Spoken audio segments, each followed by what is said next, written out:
Hello, my name is Sarah Dix. I'm a physics teacher here at Redham House School. Today, we are going to be looking at the core practical, investigating the relationship between force, mass and acceleration, so you can get accurate results in your experiment. To carry out this experiment, you will need the following: a trolley, a ramp you can adjust, string, pulley, masses, sticky tape, card, sticky putty, the balance, 2 light gates, a data logger, clamps and stands, a ruler and a box of crumpled paper.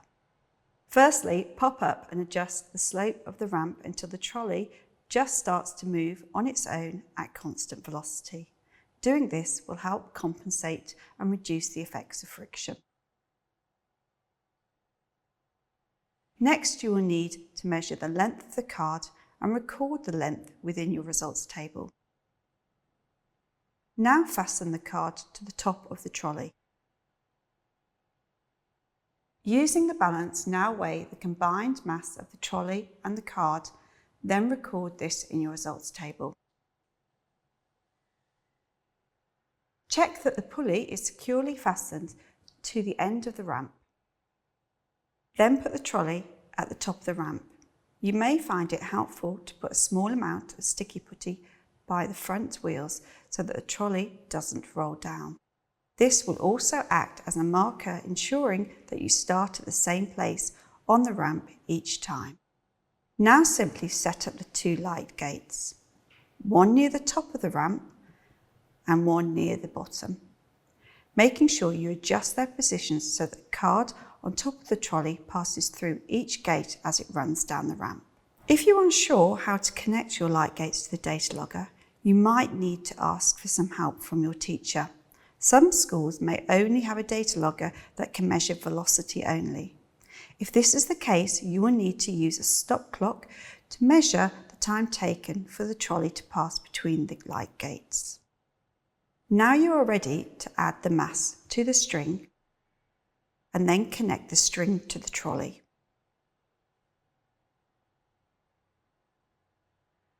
This mass must stay constant throughout the experiment, as we only want to change one variable at a time, which in this case is the mass of the trolley.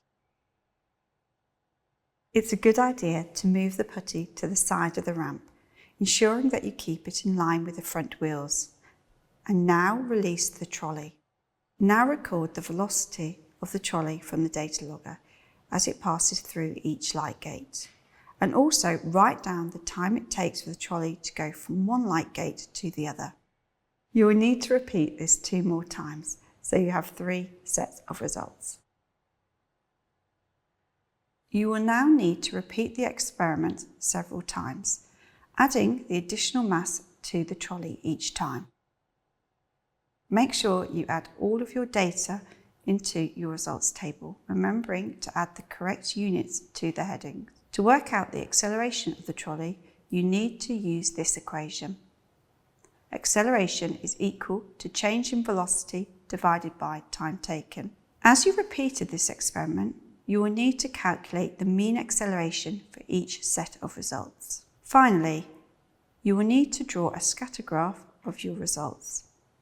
Acceleration should be plotted along the y-axis and the combined mass of the trolley and the masses along the x-axis. Remember, when adding your line of best fit, it should be a smooth curve. From this experiment, you should be able to explain the relationship between acceleration, force and mass, along with identifying the different types of variables.